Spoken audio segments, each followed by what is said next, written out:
Saudara, korban meninggal dunia akibat banjir bandang di Kecamatan Batang Toru, Kabupaten Tapanuli Selatan, Sumatera Utara, disolatkan di puskesmas sebelum dimakamkan.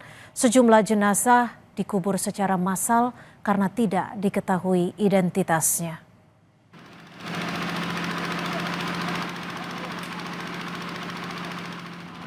Kepala Puskesmas Batang Toru, Elida Batubara, mengatakan hingga saat ini pihaknya telah menerima 41 korban meninggal dan merawat 230 orang korban luka ringan dan luka berat. Dari 41 korban jiwa, 16 diantaranya dikuburkan secara massal karena tidak teridentifikasi.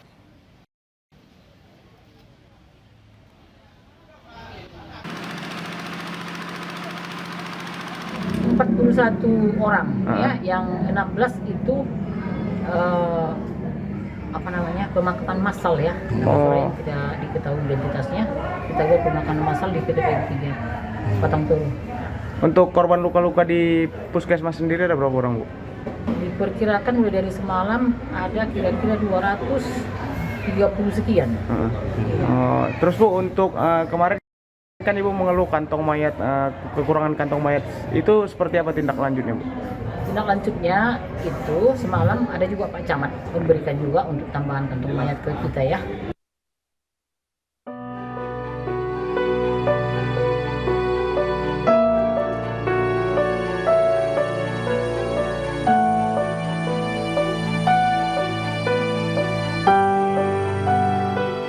Penyelamatan seorang anak balita yang sedang sakit di Kecamatan Juli, Kabupaten Biren, Aceh berlangsung dramatis. Dengan menggunakan kabel sling, evakuasi dilakukan di atas arus banjir yang masih deras lantaran jembatan Tepin Mane putus akibat dihantam banjir bandang. Akses jalur darat yang terputus juga membuat Basarnas harus menggunakan helikopter untuk mengevakuasi korban luka akibat banjir bandang dari daerah Palembayan, Kabupaten Agam, Provinsi Sumatera Barat. Kepala Basarnas Marsikal Madya TNI Muhammad Syafi'i menyebut, selain fokus untuk melakukan pencarian korban hilang, penanganan korban yang mengalami luka juga harus menjadi fokus utama tim gabungan. Rata-rata luka itu sudah luka patah dan terbuka yang sudah hampir 6 hari. Itu kondisi yang terjadi. Sehingga kita terbangkan dari sana, kita tidak bisa mengangkut semuanya. Akhirnya kita menerbangkan pertama 3 personil atau 3 warga yang dalam kondisi tidak berdaya. Dan kita turunkan di Kabupaten Agam. Di sana kita serah terimakan kepada tim medis. Tak hanya evakuasi korban, distribusi bantuan melalui jalur udara juga terus dilakukan. Seperti bantuan udara oleh TNI Angkatan Darat yang menggunakan helikopter Bell 412 dari Puspenerbat. Bantuan dibagikan via udara ke sejumlah titik di Tapanuli Tengah yang masih terisolasi. Kita sudah tahu bahwa bencana ini sudah berjalan sekian lama, sehingga ada beberapa titik yang memang tidak terjangkau, kebutuhan logistik masyarakat yang perlu kita dukung, sehingga itu jadi tujuan utama kita menggunakan airdrop karena jalan memang masih belum tersambung semua. Ada berapa titik yang akan kita turunkan airdrop logistik sembako ini? Kita sudah menurunkan 3 titik airdrop dari rencana kurang lebih ada 6 sampai 7 titik airdrop yang akan dilaksanakan hari ini di beberapa wilayah yang terisolir di Kabupaten Tapanuli Tengah. Kepedulian menyalurkan bantuan juga ditunjukkan oleh sekelompok pemuda di Kecamatan Pau, Sumatera Barat. Mereka tergerak menembus desa terisolasi, melewati perbukitan demi memberi bantuan. Butuh waktu hampir 1 jam perjalanan tiba di desa tersebut akibat jalur utama terputus pasca banjir dan longsor. Untuk para donatur yang telah menyumbangkan makanan, pakaian, obat-obatan, tugas kami sudah selesai untuk mengantarkannya. Terima kasih banyak. Semoga ini bermanfaat untuk warga-warga kita, dusun-dusun kita yang ditimpa musibah. Semoga yang ditimpa musibah ini diberi ketabahan. Hingga kini, tim SAR gabungan terus berupaya membuka akses wilayah yang terisolasi untuk membuka jalur evakuasi dan distribusi bantuan. Tim Liputan, Kompas TV.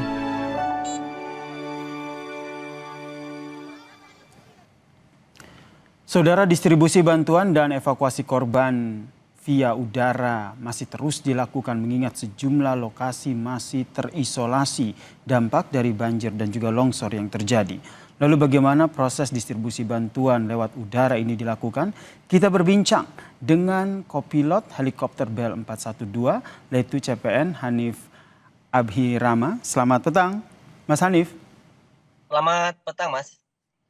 Mas Hanif, kalau kita lihat ini sedang kami tampilkan juga di layar Kompas TV bagaimana proses distribusi bantuan ke lokasi-lokasi yang masih terisolasi. Bisa diceritakan seperti apa jalannya distribusi ini? Ya, jadi sebelumnya kami dari Bel 412, Kopilot Bel 412, dalam mendukung kegiatan penanggulangan bencana alam di Sumatera ini, kami mendapat mendukung di bawah BNPB, di mana logistik itu merupakan bantuan-bantuan dari BNPB, DPR, kemudian Kodam, dan juga bupati-bupati yang berada di daerah ini. Kemudian setiap harinya kami mendapatkan titik-titik spot berdasarkan dari peninjauan satuan TNI yang berada di darat, di mana satuan-satuan itu nantinya yang akan kita berikan untuk logistik tersebut. Dan juga itu banyak sekali spot-spot yang memang daerah-daerah yang berdasarkan peninjauan dari satuan darat yang memang terisolir dan tidak bisa dijangkau melalui jalur darat, sehingga kita menggunakan helikopter untuk memberikan bantuan kepada masyarakat yang terkena bencana. Ini bisa dibayangkan bagaimana sibuknya Mas Hanif dan juga tim gitu mendistribusikan dari satu hari itu beberapa titik yang dijangkau untuk lokasi yang masih terisolasi. Untuk titik yang bisa didistribusikan, kami sudah mendapat sekitar kurang lebih 15 titik. Namun juga yang sudah bisa kita distribusikan itu kurang lebih di 7 titik. Itu pun juga karena ada kendala-kendala yang memang tidak bisa dilaksanakan dalam pendistribusian. Daerah mana saja yang menjadi titik tujuan dari Mas Hanif dan juga tim yang membawa helikopter untuk mendistribusikan bantuan ke lokasi-lokasi yang terisolir ini?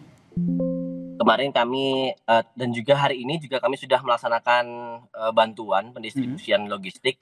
Di antaranya yaitu ada di daerah Harjongan Pamonangan, kemudian ada di Pertengahan, kemudian ada di Purbadolok, kemudian juga ada di Pagaran Lambung, kemudian di Sibalanga, Aikrisan, dan juga area Sibolga. Ini helikopter Bell 412 ini memang diperuntukkan untuk hanya untuk mendistribusikan bantuan atau bisa digunakan juga untuk mengevakuasi korban yang mengalami luka, yang mereka benar-benar harus segera dievakuasi dari lokasi yang terisolasi?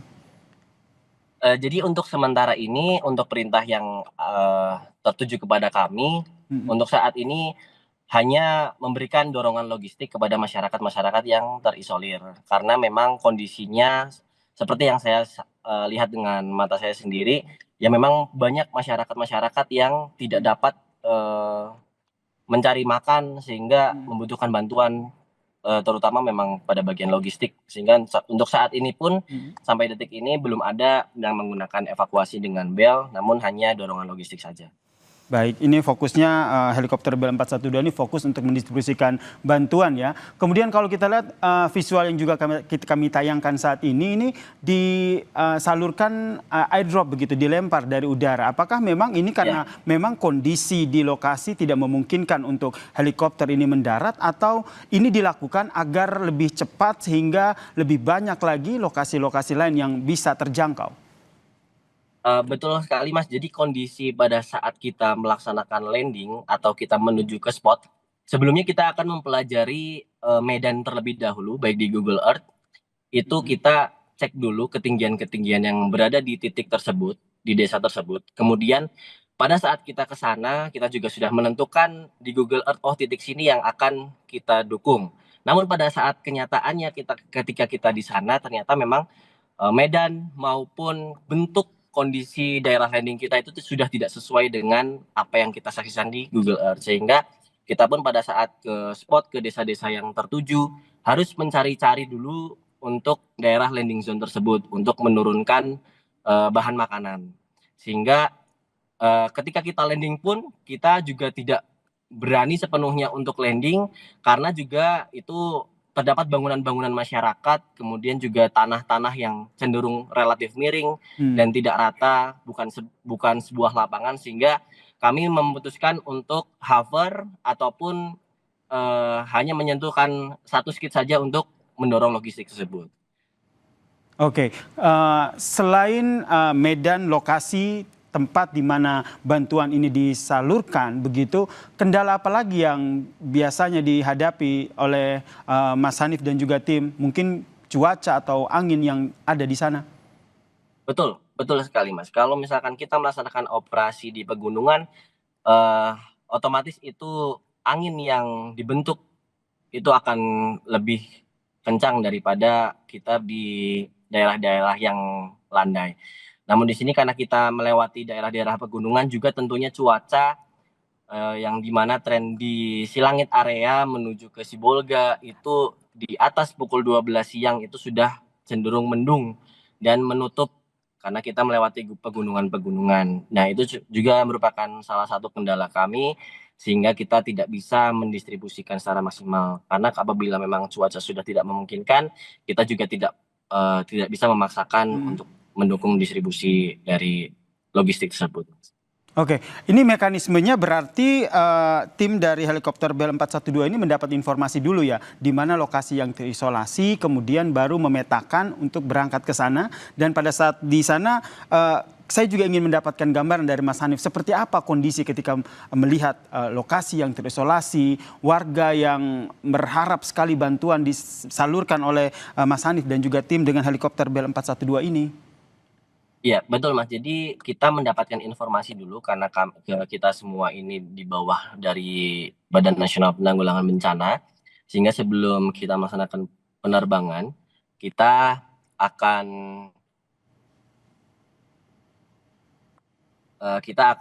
diberikan terlebih dahulu spot untuk desa-desa yang terisolir. Kemudian kita juga pada saat ke sana, kita harus mencari landing zone di mana terdapat lapangan terbuka. Dan itu Mas, ketika mungkin masyarakat mendengar